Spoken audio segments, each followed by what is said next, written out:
کربلا صرف ایک واقعہ نہیں بلکہ داستان حرم ہے. غریب و سادہ و رنگی ہے داستان حرم. نہایت اس کی حسین، ابتدا ہے اسماعیل. دنیا کا کوئی بھی انسان اگر کربلا سے رہنمائی لینا چاہے تو کربلا ہر میدان میں رہنمائی کرتا ہوا نظر آتا ہے. باطل کی سمت آنکھ اٹھائی نہ بھول کے، شبیر آدمی تھے بڑے ہی اصول کے. کربلا ایک کردار ہے، ایک روایت ہے اور ایک استعارہ ہے. ناظرین محترم، اسی حوالے سے ہم ٹی وی نے کربلا ایک استعارہ کے نام سے خصوصی پروگرام ترتیب دیا ہے جو آپ 2 قسطوں میں دیکھیں گے.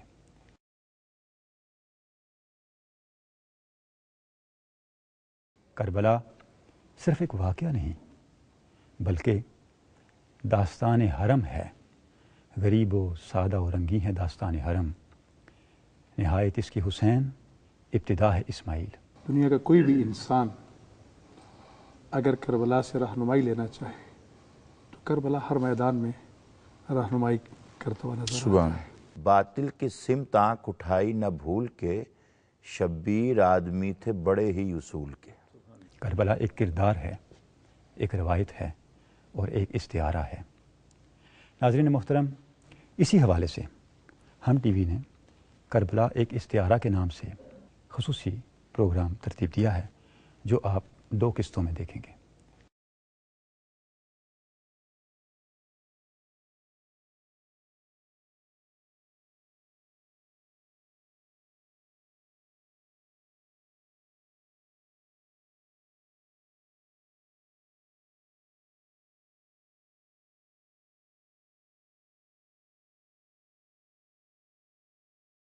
السلام علیکم ناظرین. محرم الحرام سے نئے اسلامی سال کا آغاز ہو چکا ہے. اس مبارک مہینے کا ذکر آتے ہی 2 باتیں ذہن میں آتی ہیں: ہجرت اور قربانی. اور ان دونوں باتوں کا مظہر اتم اور مکمل نمونہ جہاں میں نظر آتا ہے وہ ہے کربلا. کربلا کیا ہے؟ کربلا عشق و وفا، تسلیم و رضا، ایمان و استقامت، حق گوئی و بے باکی اور باطل کے سامنے نہ جھکنے اور نہ دبنے کا نام ہے. کربلا صرف ایک واقعہ نہیں بلکہ داستان حرم ہے جس کے بارے میں علامہ نے کہا: غریب و سادہ و رنگی ہے داستان حرم. نہایت اس کی حسین، ابتدا ہے اسماعیل. کربلا ایک کردار ہے، ایک روایت ہے اور ایک استعارہ ہے. ناظرین محترم، اسی حوالے سے ہم ٹی وی نے کربلا ایک استعارہ کے نام سے اس عنوان سے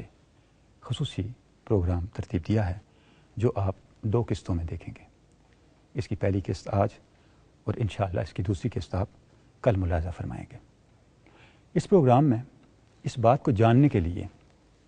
کہ کربلا ایک استعارہ کس طرح ہے، یہ صرف تاریخ کا ایک واقعہ کیوں نہیں ہے، محض ایک واقعہ کیوں نہیں ہے، اس سے بڑھ کر بہت کچھ کیوں ہے، ہم نے اپنے اسٹوڈیو میں اہل علم کو دعوت دی ہے، اہل دانش کو، جن سے ہم گفتگو کریں گے اور اس موضوع کے حوالے سے بہت کچھ جاننے کی اور آپ تک معلومات پہنچانے کی کوشش کریں گے. ہمارے پہلے مہمان ہیں جناب ڈاکٹر مظفر عباس صاحب. آپ department of arts and social sciences university of education کے ڈائریکٹر ہیں. ہمارے دوسرے مہمان ہیں علامہ محمد حسین اکبر صاحب. آپ ادارہ منہاج الحسین کے بانی بھی ہیں اور اس کے سرپرست بھی. تیسرے مہمان ہیں ڈاکٹر شبیح الحسن صاحب. آپ گورنمنٹ کالج ٹاؤن شپ میں شعبہ اردو کے سربراہ ہیں. علامہ صاحب، آپ سے بات کا آغاز کرنا چاہوں گا. جب کربلا کا ذکر آتا ہے تو سر فہرست جو حسین کی ادا ہمارے سامنے آتی ہے وہ ہے یزید کے سامنے انکار. اور ہم دیکھتے ہیں کہ جب بھی ذکر ہوتا ہے مسلم دنیا ہی میں نہیں، عالم انسانیت میں باطل کے سامنے انکار کا، تو حسین ایک علامت کے طور پہ سامنے آتے ہیں. تو آپ کے اس انکار کو آپ کیسے دیکھتے ہیں اور کیسے ہمارے ناظرین کو اس سے آگاہ کریں گے؟ بسم اللہ الرحمن الرحیم. امام حسین علیہ السلام کا یہ انکار جو انتہائی مختصر الفاظ میں آپ نے ارشاد فرمایا کہ مثلی لا یبایع مثلہ، کہ مجھ جیسا اس جیسے کی کبھی بیعت نہیں کرے گا، اس میں یزید کی طرف سے مطالبہ بیعت تھا امام حسین علیہ السلام سے۔ یزید جو فسق و فجور کا لمبردار تھا اور امام حسین علیہ السلام خانوادہ رسالت کے چشم و چراغ، آغوش رسالت میں پرورش پانے والے، جوانان جنت کے سردار، رسول خدا صلی اللہ علیہ وسلم جن کے بارے میں فرمایا کہ حسین مجھ سے، میں حسین سے ہوں، حسین چراغ ہدایت ہے، حسین سفینہ نجات ہے، گویا حسین سراپا حق اور یزید سراپا باطل۔ یزید نے باطل ہونے کے باوجود پوری دنیا سے اس وقت کی جو سربراہ قبائلی کلچر تھا اس کے سربراہوں سے بیعت لے لی،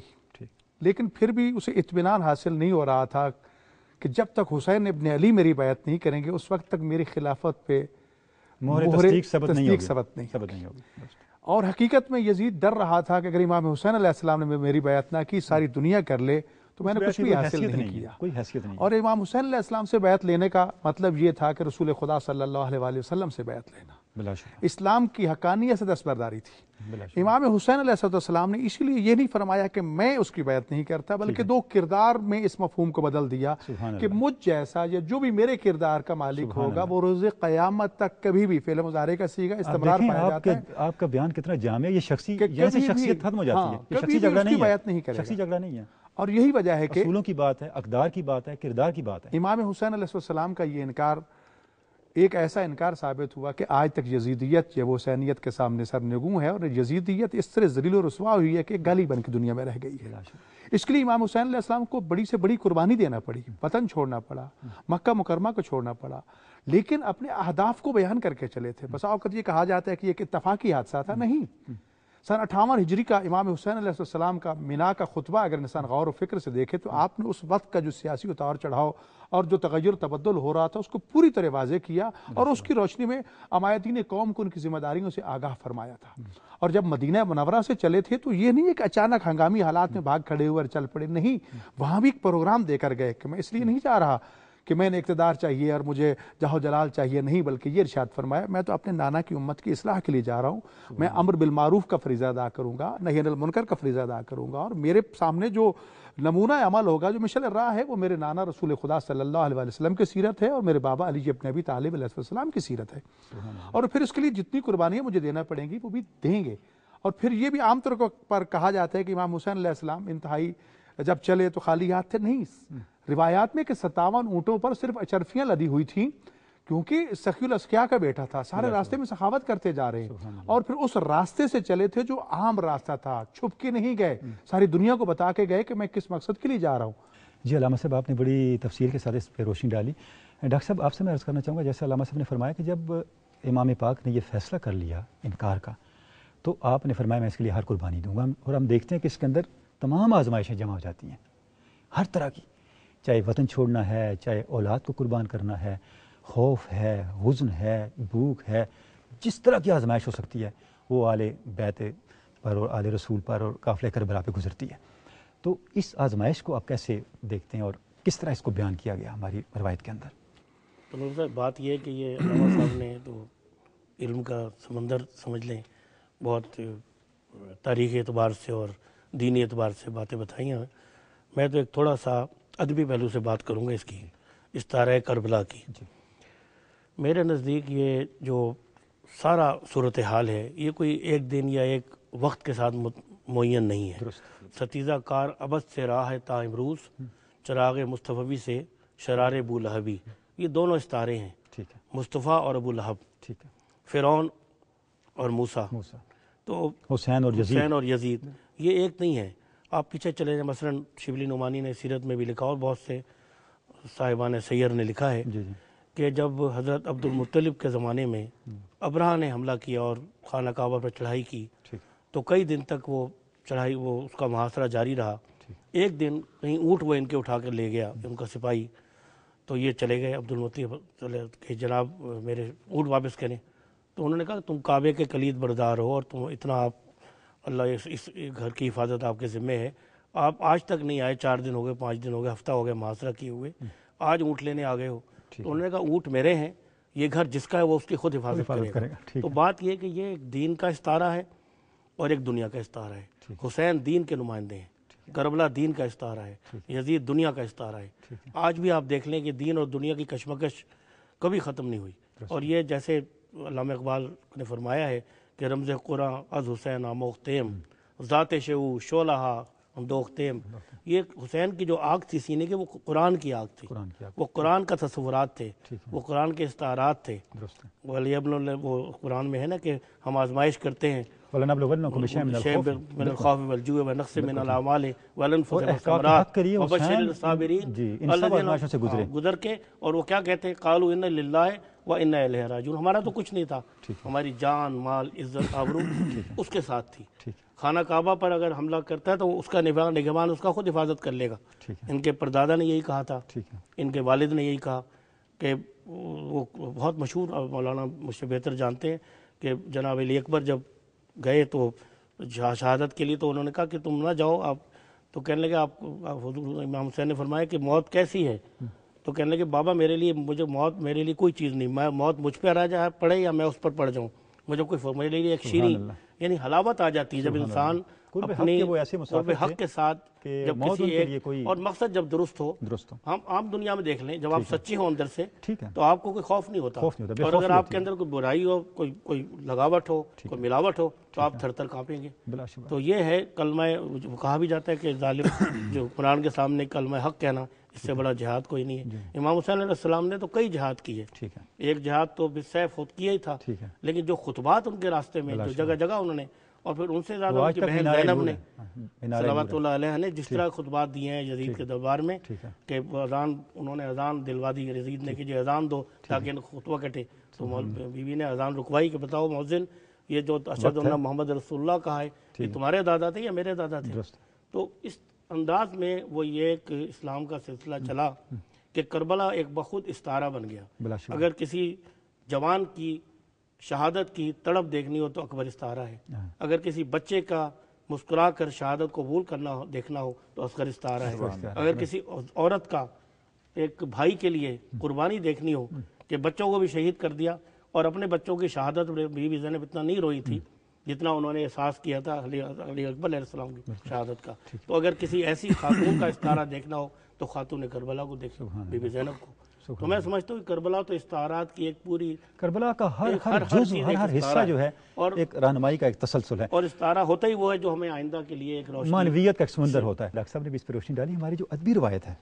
اس میں انکار حسین کو کس طرح بیان کیا گیا ہمارے؟ اچھا، اس میں گزارش کروں گا، دونوں جو مقتدر اصحاب نے بڑی اہم باتیں بیان کی ہیں کہ اصل میں ایک بہت اہم سوال ہمیں یہ دیکھنا ہے کہ رسول خدا کے وصال کے بعد جو صورتحال مجموعی طور پہ ہوئی تھی اور وہ پھر حضرت علی کرم اللہ وجہہ کی شہادت پہ منتج ہوئی، اور اس کے بعد جو صورتحال ہوئی، یہ سب تاریخ کا حصہ ہے۔ تو پہلی چیز تو یہ کہ کربلا جو ہے وہ کوئی ایسا ہنگامہ نہیں ہے، ایسا غدر نہیں ہے، یا ایسا واقعہ نہیں ہے جو ایک دن میں طلوع ہو گیا، بلکہ جفاؤں کا عجب ایک سلسلہ ہے، بیاباں در بیاباں کربلا۔ تو پہلی چیز تو میں یہ گزارش کرنا چاہتا ہوں۔ دوسری چیز، بڑا اہم سوال یہ ہے کہ لاکھوں افراد موجود تھے، آخر یزید کو 2 4 5 لوگوں سے اتنا کیا انٹرسٹ ہو گیا تھا کہ نہیں، اگر حضرت عبداللہ ابن زبیر رضی اللہ نہیں کریں گے تو ان کا سر لے آؤ، حسین علیہ السلام نہیں کرتے تو ان کا سر لے آؤ۔ وجہ اس کی یہ تھی کہ امام حسین سے اس کو نہ محبت تھی اور نہ اس طرح کا اس کو کوئی خوف تھا، اصل میں وہ سند اعتبار حاصل کرنا چاہتا، سند اعتبار تھی یہاں۔ اور حسین علیہ السلام جو ہیں اس وقت صورتحال یہ تھی کہ پنجتن پاک کے آخری فرد تھے، اور ان کا کوئی بھی طرز عمل، یعنی ہم سپوز کر لیتے ہیں حالات و واقعات کے مطابق اگر وہ بیعت کر لیتے 1 منٹ کے لیے تو ان کی بیعت صرف ان کی بیعت نہیں تھی، وہ حسن کی بھی بیعت تھی، وہ فاطمہ کی بھی بیعت تھی، علی کی بھی بیعت تھی۔ تو اس لیے اس کا یزید کا انٹرسٹ یہ تھا کہ وہ کسی طرح سے حسین سے بیعت کر کے پورے خاندان رسالت ذریت رسول سے بیعت کروا کے یہ اعلان کر دے کہ دیکھو یہ بھی میرے ساتھ ہیں، لہذا تم سب لوگ میرے ساتھ ہو جاؤ۔ امام علی مقام پہ اس وقت بہت ایک مصیبت کا وقت تھا، اس لحاظ سے مصیبت کا وقت تھا کہ جسے ہم بار کہتے ہیں، کاندھوں پہ بار تھا، اور وہ بار جو ہے نبوت کا بار بھی تھا، ولایت کا بار بھی تھا، اور امامت کا بار بھی تھا، اور ان تینوں بار سے زیادہ ایک انسانیت کا بار تھا۔ اب دیکھیں نا، جب ان کو بیعت کے لیے بلایا جاتا ہے کوفہ کی، انہیں پتہ ہے کہ اہل کوفہ نے میرے والد کے ساتھ کیا کیا، میرے بھائی کے ساتھ کیا کیا، اس کے باوجود آپ ارشاد فرما رہے ہیں ان کے بلانے کو انہوں نے آنر کرنے کے لیے تو میں یہ گزارش کر رہا تھا کہ یہ محسوس کرتے ہوئے امام علی مقام نے یزید سے محض انکار نہیں کیا، بلکہ اس کے علاوہ بھی کوئی صورت ہوتی تو باطل کی سمت آنکھ اٹھائی نہ بھول کے، باطل کی سمت آنکھ اٹھائی نہ بھول کے، شبیر آدمی تھے بڑے ہی اصول کے۔ سبحان اللہ۔ تو پہلی چیز جو بڑی اہم تھی وہ یہ کہ اصولوں پر کیا ہم اپنے دین کو قربان کریں، اصولوں پر دنیا قربان کریں، اصولوں کو سیاست پر قربان کریں۔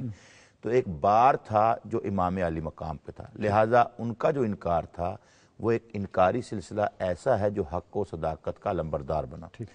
دوسری بات یہ ہے کہ ایک لفظ آپ سنتے ہیں کہ استغاثہ امام نے فرمایا، مدد کے لیے بلایا، اور مدد کے لیے کہیں ہے کہ پانی جو ہے طلب کیا، کہیں مومنوں کو یاد کیا، وہ ساری باتیں اپنی جگہ ہیں، لیکن میں سمجھتا ہوں کہ کربلا کے میدان میں امام کا سب سے بڑا استغاثہ وہ یہ تھا جو کل انسانیت کے لیے تھا، اور وہ کیا پیغام تھا کہ سن لے یہ سارا زمانہ بیعت نااہل سے، سن لے یہ سارا زمانہ بیعت نااہل سے، کل بھی تھا انکار ہم کو آج بھی انکار ہے۔ تو اصل چیز یہ ہے کہ وہ پیغام جو 1400 صدیوں سے جاری و ساری تھا، یہی تو وجہ ہے کہ آج آپ دیکھیے کہ کربلا کے میدان میں آج تو امام بظاہر نہیں ہیں، لیکن ان کا وہ استغاثہ جو ہے وہی 1 کروڑ سے زیادہ لوگوں کو جو ہے اس موقع پہ لے کے جاتا ہے، جس کا مقصد صرف یہ ہے کہ سب لوگ، اس میں صرف مسلمان تو نہیں ہیں، غیر مسلمان بھی جاتے ہیں، اور وہ جا کے اعلان کرتے ہیں کہ مولا اگر اس وقت ہم ہوتے تو یزیدی فوج میں نہ ہوتے، آپ کے ساتھ۔ علامہ صاحب قبلہ، جب ہم کربلا کے پورے اس واقعے پہ دیکھتے ہیں اس کو، تو جیسا کہ ڈاکٹر صاحب نے فرمایا تھا، اس کی ہر چیز معنویت کا ایک سمندر ہے۔ حر کا کردار جو ہمارے سامنے آتا ہے، اور حر کی اس علامت کے طور پہ آج تک یہ لفظ استعمال ہوتا ہے، تو اس پہ تھوڑی ناظرین کے لیے روشنی ڈالیں۔ بات وہ یہ کہ امام حسین علیہ السلام نے جو مشن، جو منصوبہ، جو پیغام مدینہ منورہ میں اعلان فرمایا تھا کہ میں اپنے نانا کی امت کی اصلاح کے لیے جا رہا ہوں۔ امام حسین علیہ السلام کا پورا سفر جو ہے، اس کا ایک ایک لمحہ دیکھا جائے تو امام حسین علیہ السلام نے لوگوں کو حق کی طرف دعوت دی ہے۔ مکہ مکرمہ کو خیر بات کہا اس لیے کہ مکہ کا امن خطرے میں پڑ چکا تھا، اور فرزند زہرا نہیں چاہتے تھے کہ میرے خون ناک سے اس سرزمین امن کو داغدار کیا جائے۔ مسجد تنعیم کے پاس، مقام تنعیم کے باہر آ کے بیٹھ کے، اور اس وقت بہت سے لوگ ہیں جن میں عبداللہ ابن زبیر کا بھی ذکر فرما رہے تھے، وہ آئے اور انہوں نے بھی کہا کہ اگر آپ مکہ نہ چھوڑے تو میں بھی آپ کا ساتھ دوں گا۔ تو امام نے وہاں بھی ایک تاریخی جملہ کہا کہ ابن زبیر دیکھو، اگر اپنی جان بچانے کے لیے کعبہ کو ڈھال بنانا پڑے کبھی ڈھال نہ بنانا، کعبہ کو بچانے کے لیے اپنی جان قربان کرنا پڑے تو کر دینا۔ امام حسین نے کعبہ کی حرمت کو بچانے کے لیے اپنا سارا خاندان قربان کر دیا، لیکن ابن زبیر نے اپنی جان کو بچانے کے لیے 2 دفعہ کعبہ میں پناہ لی اور دونوں دفعہ کعبہ شہید ہوا۔ یہ بھی ایک کردار ہمارے سامنے۔ راستے میں چلے زہیر ابن قین یزیدی سپاہ کے سپہ سالار تھے، کوشش تھی کہ امام حسین کا سامنا نہ ہو، لیکن ایک جگہ اتفاق سے دونوں قافلے اکٹھے ہو گئے، پیغام بھیجا۔ یہاں پر خواتین کربلا کا کردار بھی سامنے آتا ہے۔ زہیر ابن قین چاہتا تھا کہ امام حسین کے پاس جائے بھی صحیح اس لیے کہ فرزند زہرا ہے، لیکن اقتدار کی چاہت بھی تھی کہ کس طرح بچ جائے۔ امام حسین علیہ السلام اپنے بیٹے جناب علی اکبر علیہ السلام کو بھیجا، آ کے پیغام دیا کہ میرے بابا نے یاد کیا، زہیر خاموش ہیں، پھر دوبارہ خاموش ہیں، 12۔ اس وقت زہیر کی بیوی کہتی، زہیر کیوں نہیں کہتے کہ جاؤ آقا سے کہہ دو غلام ابھی حاضر ہوا چاہتا ہے، اور تھوڑی دیر کے بعد زہیر وہاں تھے، جب واپس لوٹے تو حکم دے رہے ہیں کہ اپنے خیمے یہاں سے اٹھاؤ اور فرزند زہرا کے خیموں کے ساتھ خیمے لگاؤ۔ کربلا بھی پہنچے تھے، یکم محرم تھی کہ حر کا لشکر جو آ رہا ہے، دیکھا دور سے کہ ایک لشکر آ رہا ہے صحرا کی طرف سے، جب قریب پہنچا پتا چلا کہ حر جو ہے وہ ہزاروں کے ساتھ وہاں موجود ہے۔ لشکر کی صورتحال دیکھی، پیاس سے نڈال ہے، جان بلب ہے۔ بعض صحابہ نے یہ مشورہ دیا کہ مولا بہترین موقع ہے دشمن کو ختم کرنے کا، لیکن نواسہ رسول رحمت اللہ عالمین کا نواسہ ارشاد فرماتا ہے کہ نہیں، اب دیکھیں کتنا ایک اصول پر بے شک یہ ہمارا دشمن ہے، لیکن نہیں، اس سے پہلی منزل پہ حکم دیا تھا کہ مشکیزیں بھر لو، وافر مقدار میں پانی لے لو. کسی کو خبر نہ تھی کہ امام یہ اتنا پانی کیوں اکٹھا کر رہے ہیں. جب یہاں پہنچے تو حکم دیا دیکھو نہ صرف لشکریوں کو پانی پلاؤ بلکہ ان کو گھوڑوں کو پانی پلاؤ، ایک ایک مرتبہ نہیں، بار بار ان کے سامنے پانی رکھو تاکہ یہ اپنا جی بھر کے پیاس بجھا لیں. یہ کردار امام صلی اللہ علیہ وسلم تھا، اور یہی چیز تھی کہ اس نے ہر کو جھلوڑ کے رکھ دیا تھا کہ ہر کے ذہن میں مقام حسین موجود تھا. نماز امام حسین علیہ السلام کے پیچھے پڑھتے تھے، اور یہی وجہ کہ امام حسین علیہ السلام نے ہر روز خطبات میں اپنا تعارف کروایا مختلف حوالوں سے، کبھی ابن رسول کہہ کے، کبھی ابن علی کہہ کے، اور ایک نوبت یہ بھی پہنچی کہ ابن زہرا کہہ کے تعارف کروایا، جو کہ عرب کی روایت کے مطابق ایک انتہائی مظلومیت کا پہلو ہوتا ہے کہ کوئی شخص اپنی ماں کے نام سے تعارف کروائے. یہی وہ چیزیں تھیں جس نے ہر کو جھنجھوڑ کے رکھ دیا تھا. اور بعض اوقات یہ کہا جاتا ہے کہ شب عاشور جنگ شروع ہونے والی تھی، اعلان کر دیا گیا تھا، اور امام حسین علیہ السلام نے وہ رات بطور مہلت کے طلب کی تھی. بعض علماء کہتے ہیں نہیں، مہلت کے طلب نہیں کی تھی بلکہ ایک رات اور سوچنے کی مہلت دی تھی، اور اس کا نتیجہ یہ نکلا کہ رات بھر ہر سوچتا رہا اور جب جو شہید روئے ہیں ادھر آ جائیں. جی، اور پھر یہی صورت حال کہ امام حسین علیہ السلام جن کے بارے میں رسول خدا کا یہ فرمان پہلے میں عرض کر چکا ہوں کہ ان الحسین مصباح الہدا و سفینۃ النجات، حسین سفینہ نجات ہیں. تو حالانکہ اہل بیت رسول کے بارے میں کہا ہے کہ میرے اہل بیت کی مثال سفینہ نوح کی مثال ہے، تو یہاں امام رضا علیہ السلام سے اور امام جعفر صادق علیہ السلام سے پوچھا گیا کہ کیا وجہ یہ سارے کے سارے اہل بیت ہیں تو سفینہ نجات، لیکن امام حسین علیہ السلام کے بارے میں خاص طور پر یہ حدیث کیوں موجود ہے کہ حسین چراغ ہدایت اور سفینہ نجات ہیں؟ تو آپ نے ارشاد یہ فرمایا کہ لأن سفینہ الحسین اسرع من السفن، کیونکہ امام حسین علیہ السلام کا سفینہ باقی سفینوں کے مقابلے بہت تیز رفتار ہے. اور یہ تیز رفتاری ہم نے روز عاشور کی صبح کو دیکھی کہ ادھر ہر جو ہے وہ لشکر کو چھوڑ کے آتا ہے، یزیدیت کو چھوڑ کے حسینیت کی طرف آتا ہے، جہنم کو چھوڑ کے جنت کی طرف آتا ہے. سفینہ حسین میں قدم رکھتا ہے، ابھی زوال نہیں ہوتا اور جنت میں پہنچ جاتا ہے. تو اس لیے کردار ہر جو ہے یہ بھی ایک استعارہ بن چکا ہے کہ اگر انسان آخری منزل پہ بھی خدا کی طرف آنا چاہے، رسول اللہ کی طرف آنا چاہے، تو وہاں استقبال ہوگا، وہاں توبہ کے بدلے میں اجر ملے گا. یہ پیغام کربلا ہے. جیسا علامہ صاحب نے فرمایا کہ ہر باطل کو چھوڑ کے حق کی طرف آنے کا نام ہے، قافلہ باطل سے نکل کے قافلہ حق میں ملنے کا نام ہے. تو یہ چیز آگے بھی چلتی ہے ہماری تاریخ کے اندر. کیسے آپ اس کو دیکھتے ہیں؟ اس میں تنوری صاحب بات یہ ہے کہ میں ایک تو پہلے تو آپ ایک بات آپ سے مولانا کی اجازت سے عرض کروں گا کہ یہ بھی ذہن میں ہونی چاہیے کہ امام حسین علیہ السلام کے لیے یہ کمپلشن نہیں تھا، یہ چوائس تھی. کربلا ایک چوائس ہے، انتخاب ہے، مجبوری نہیں ہے. کیا مجبوری تھی؟ آپ اس کی باتیں مان لیتے، ساری رخصت کے بجائے رائے عزیمت کو چنا. یہ انہوں نے سارے صحابہ کرام زمانے کے لوگ رائے رخصت. اور کل میں تقریر سن رہا تھا مولانا طاہر القادری صاحب کی، عالم بہت، وہ بڑی اچھی بات کی مجھے آج میں ذکر کروں گا. انہوں نے کہا کہ امام حسین کا کردار ایک کردار نہیں ہے، اس کو 1,24,000 انبیاء اور رسول اللہ علیہ وسلم کے کرداروں کے پس منظر میں دیکھو، تناظر میں دیکھو، سب کے وراثت میں دیکھو کہ یہ صرف حسین کے ساتھ نہیں ہو رہا بلکہ اس پوری روایت کے ساتھ، وہ جو شروع سے اہل حق کی روایت اور ازل سے تا امروز، جو میں نے پہلے شروع میں کیا. جہاں تک بات ہے ہر کی، تو ہر ہماری شاعری میں اور مرثیے میں اور ایک آزادی کا استعارہ ہے. بظاہر دیکھا جائے تو وہ آزادی یعنی کتنے لمحے اس کا آزاد ملے، کس طرح وہ، اور وہ کہا یہ جاتا، میں نے تاریخوں میں پڑھا ہے، مولانا بہت بہتر جانتے ہیں کہ ہر پوری رات تڑپتا رہا، اس کو چین نہیں آیا، اور اس کو نہ نیند آ رہی ہے نہ چین آ رہا ہے. اور جب اس کو ذہن میں انسان کے اندر بھی ایک انسان ہوتا ہے جو ہمیشہ خیر کی طاقت انسان کے اندر ہوتی ہے، تو وہ جب اس نے سوچا، اور دیکھیں کتنی نفسیاتی، کربلا صرف ایک جہاد، بظاہر جہاد ہے، ایک جہاد ہے، لیکن ایک